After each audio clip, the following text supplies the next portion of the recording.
Shell फेंके गए, ये शेल आपको मैं बताता हूँ, ये भी एक्सपायर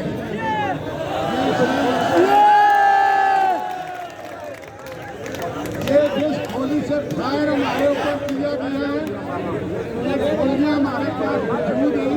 ये जिस गोली से फायर किया गया, ये गोली या ISI वालों की है या उन लोगों की है जो अमन मार्च लेकर आए थे। हमारे सामने फायरिंग हुई है, हमें पता है कि इन लोगों ने ये फायरिंग की है और हमारे एक नौजवान को शहीद किया और 25 लोगों को मेरे भाइयों मेरे साथ गुजरी है। मैं आपको बात बताना चाहता हूँ, ये जो कमांडर साहब यहाँ पे लगाए गए, ये कमांडर, ये फैलाकर, ये अहमद ये फैलाकर कहता है कि लाहौर, जिस तरह लाहौर का असर किया था इसी तरह हम कश्मीरियों को क्रश करेंगे। मैं ज्यादा बातें नहीं करता हूँ। मैंने उसके दफ्तर में भी बैठ कर कहा था कि ये जिस बिल्डिंग में तुम बैठ कर मुझे धमकियां दे रहे हो, ये तुम्हारे बाप की बिल्डिंग नहीं है, ये कश्मीरियों की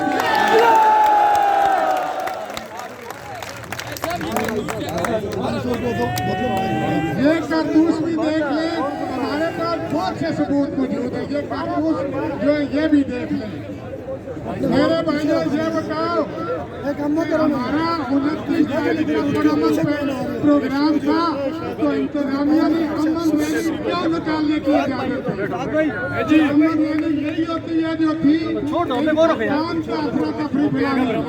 मैं पाकिस्तानी मीडिया को शर्म दिलाता हूँ कि ये फलस्तीन बना दिया। ये जो मारने वाले यहूदी है ये इसराइल है, मुसलमान है और आखिरी मुसलमान और आप इंडिया को मारो, इंडिया के साथ जंग करो, हम तुम्हारे साथ हैं। लेकिन आप अभी नहीं मारना चाहते, क्यों? सिर्फ 53 के टोले को, इन बदमाशों को, इन नौशनबाजों को बचाने के लिए। इंशाल्लाह क्या आप बचेंगे और ये लोग नौशनबाज बचेंगे। दोस्तों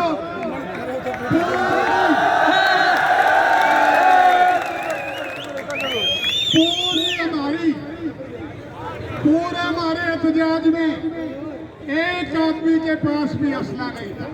मेरे कायद शौकत वीर साहब ने हुक्म दिया था कि किसी के पास गुलेल तक नहीं होनी चाहिए। किसी के पास थी? मीडिया वाले बताएं, सबसे पहले इन अरबियों ने बेगैरती की सोशल मीडिया पर।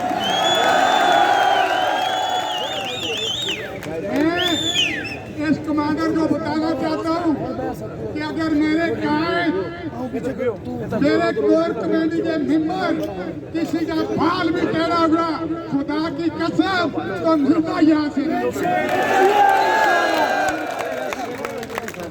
कश्मीरी कौम को लेकर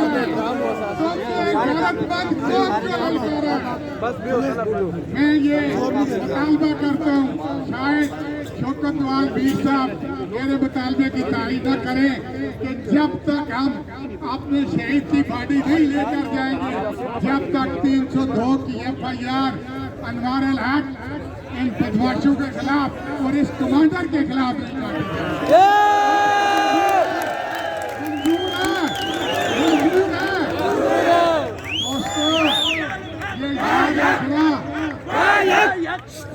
ये याद रखना, इज्जत की मौत